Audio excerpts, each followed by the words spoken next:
الحمد للہ حمدا کثیرا کما امر ونشهد ان لا الہ الا اللہ وحدہ لا شریک لہ لا شریک لہ فی الخلق والامر ارغاما لمن جحد به وکفر ونشهد ان سیدنا وسندنا وشفیعنا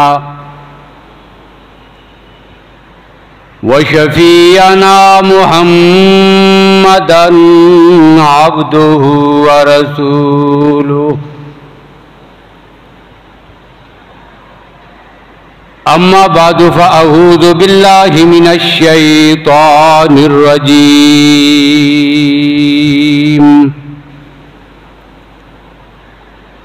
بسم اللہ الرحمن الرحیم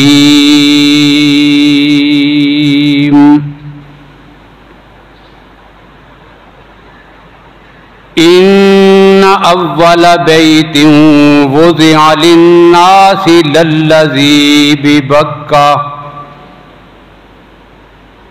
للذی ببکۃ مبارکۃ وہدی للعالمین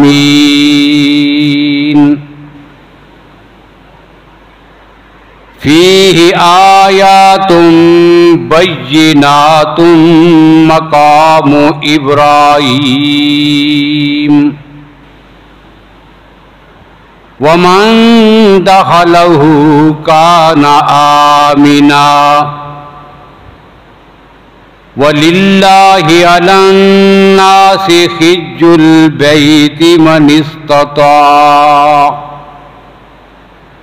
اسْتَطَاعَ إِلَيْهِ سَبِيلًا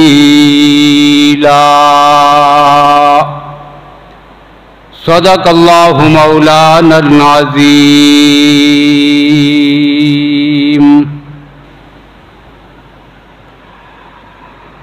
اللہم صلی علی محمد وعلی آل محمد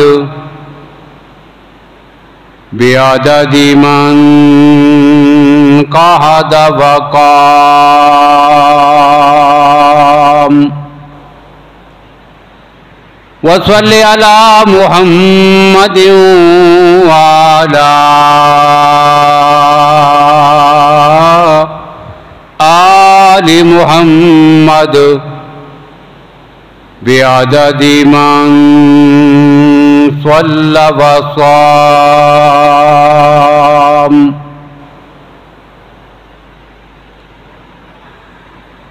قابل صد احترام بزرگوں، بھائیوں، عزیز دوستوں،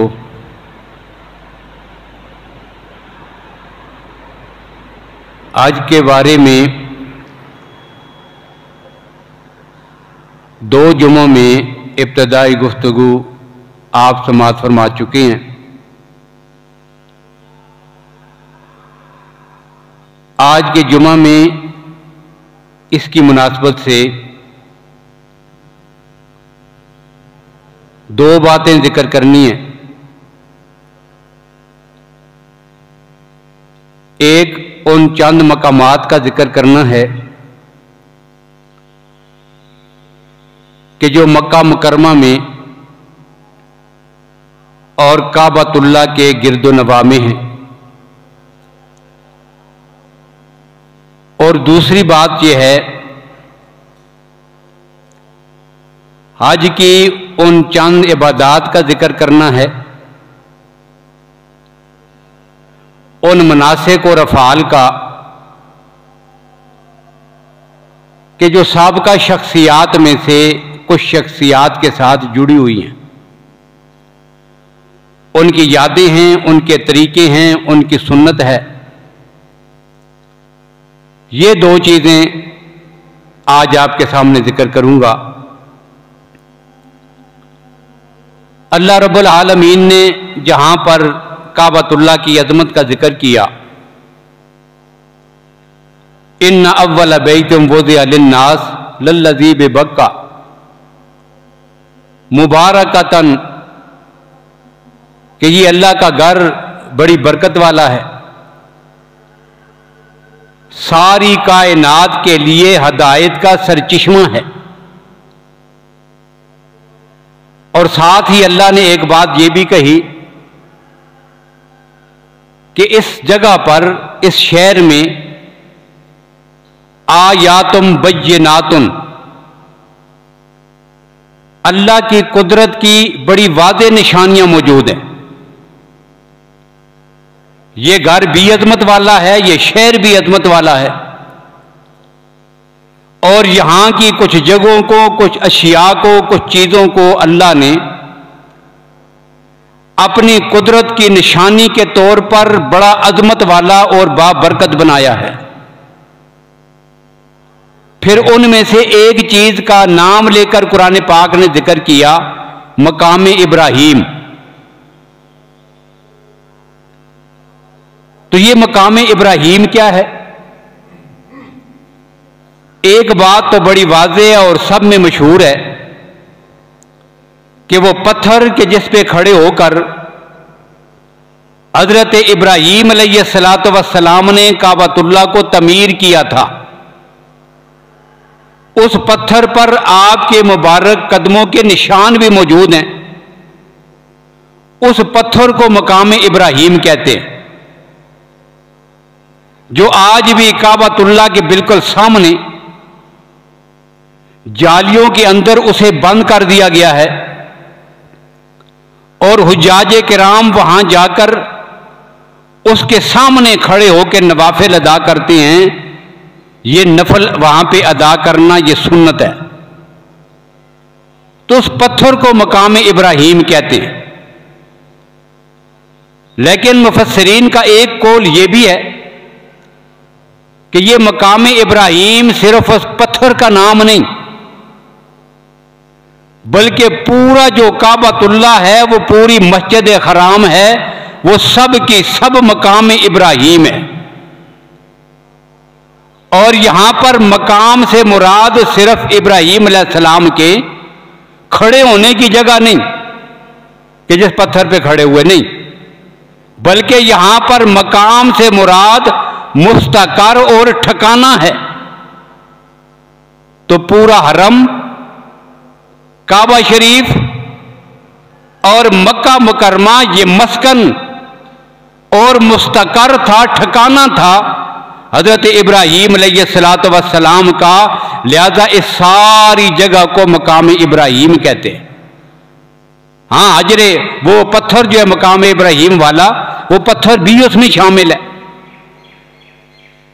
اور اس کی تائید قرآن پاک کی اس آیت سے بھی ہوتی ہے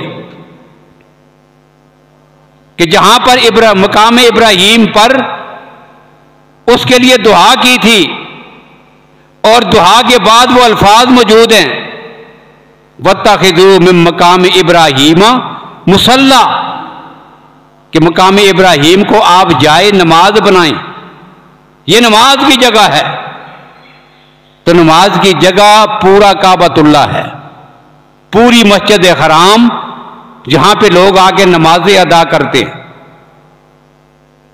اور اللہ کے گھر کو تعمیر کرتے ہوئے ابراہیم علیہ السلام نے جو دعا فرمائی تھی اور اپنی اولاد کو وہاں پر چھوڑ کر جو جملے کہے تھے وہ بھی یہی ہیں، رب انی اسکنت من ذریتی بواد غیر ذی زرع عند بیتک المحرم ربنا لیقیموا الصلاۃ۔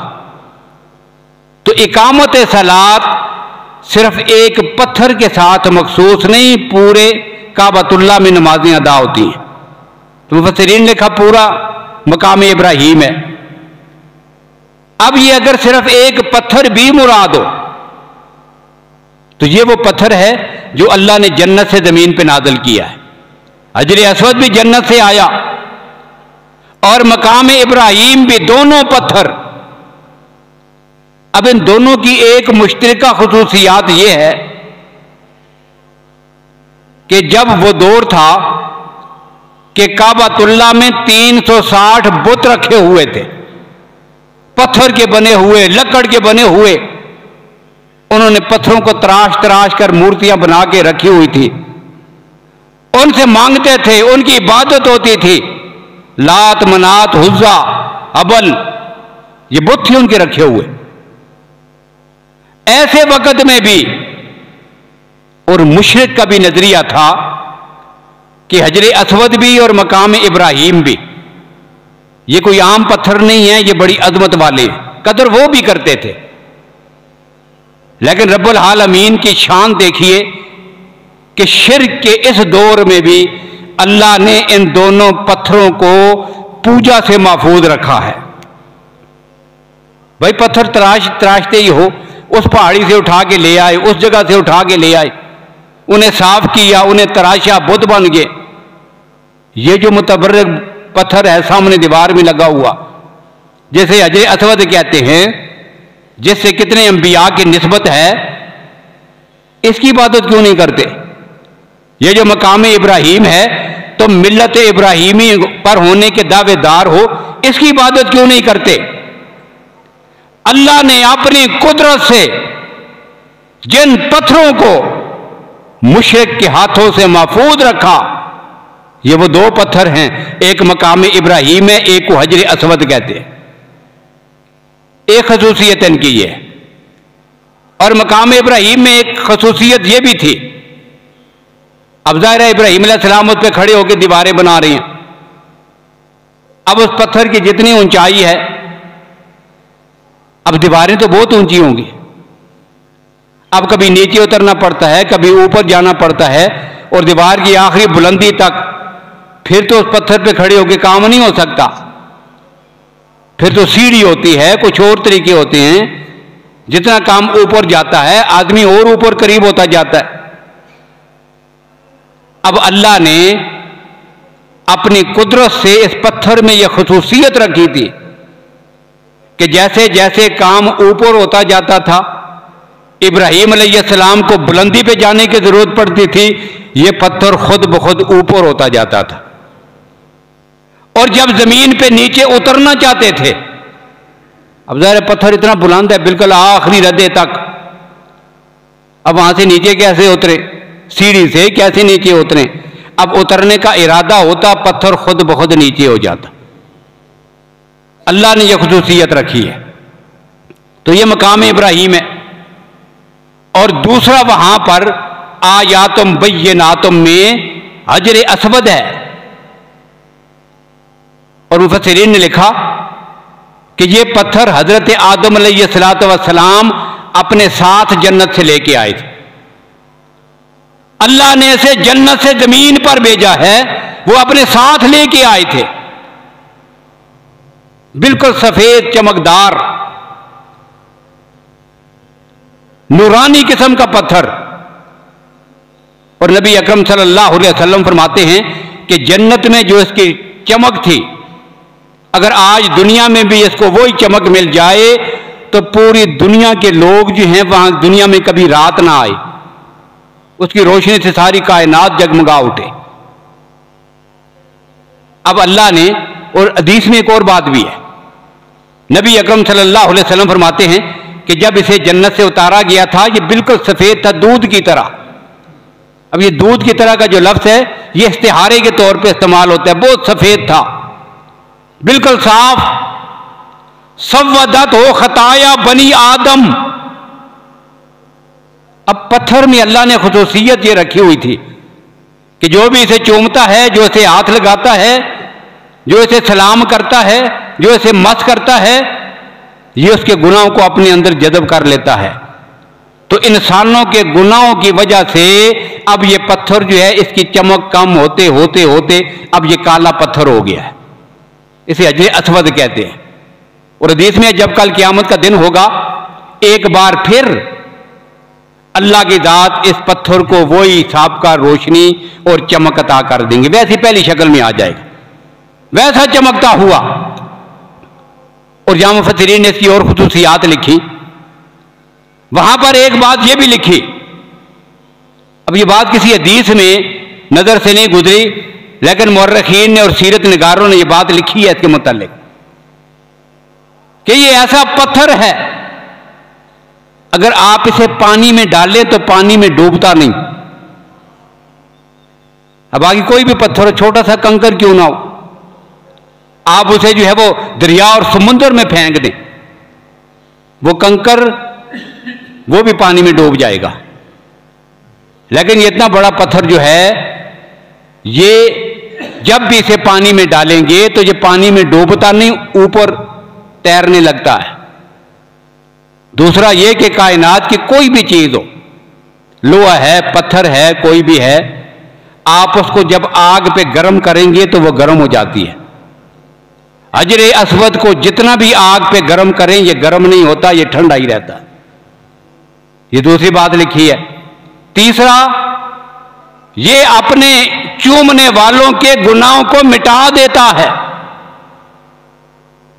اور چوتھی بات اس کے بارے میں یہ لکھی کہ جب کل قیامت کا دن ہوگا اور نبی اکرم صلی اللہ علیہ وسلم نے اس پتھر کو یمین اللہ قرار دیا ہے، یہ اللہ کا ہاتھ ہے، ید اللہ ہے، یمین اللہ، یہ اللہ کا ہاتھ ہے، جو جا کے اسے ہاتھ لگاتا ہے، جو اسے سلام کرتا ہے، گویا کہ یہ رب العالمین سے مصافحہ کر رہا ہے، یہ یمین اللہ ہے۔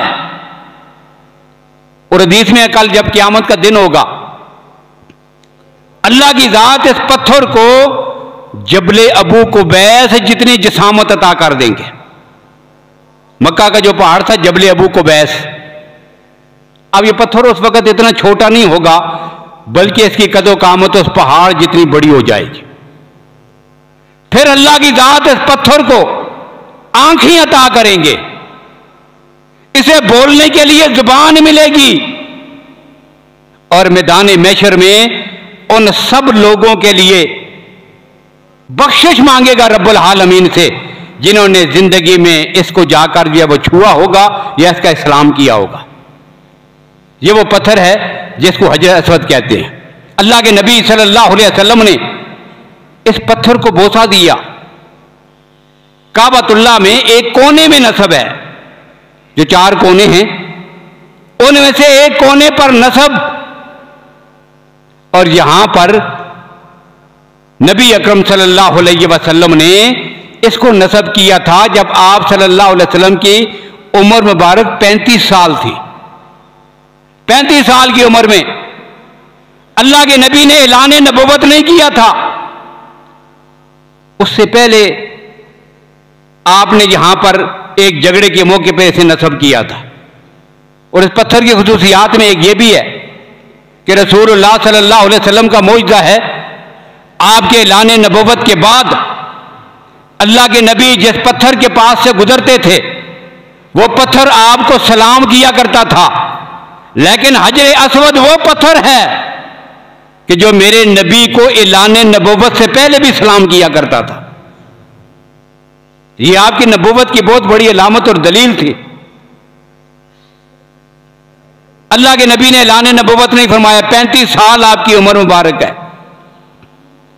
کعبۃ اللہ کی نئی تعمیر ہو رہی ہے، نئے سرے سے تعمیر ہوا، سیلاب آیا، دیواریں پرانی ہو گئی، خستہ ہو گئیں، نئے سرے سے تعمیر شروع ہوئی۔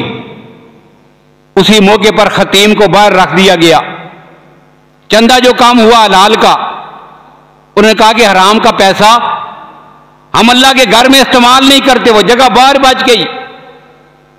اب اوپر تعمیر کرتے کرتے حجر اسود کو دیوار میں لگانا ہے۔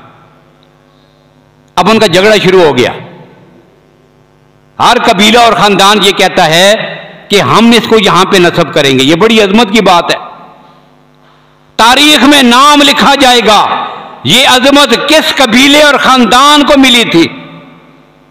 ہر قبیلہ کہتا ہے یہ ہم لگائیں گے، دوسرے کہتے ہیں نہیں ہم نے نصب کرنا ہے۔ جھگڑا شروع ہو گیا، 1 دن 2 دن 3 4 5 دن گزر گئے، اور جھگڑے میں اتنی شدت آئی، قریب تھا کہ اب جنگ چھڑ جائے گی اور سینکڑوں لوگ اس میں جو ہے وہ مارے جائیں گے۔ ایک آدمی تھا ان کا بنو امیہ مخزوم قبیلے کا،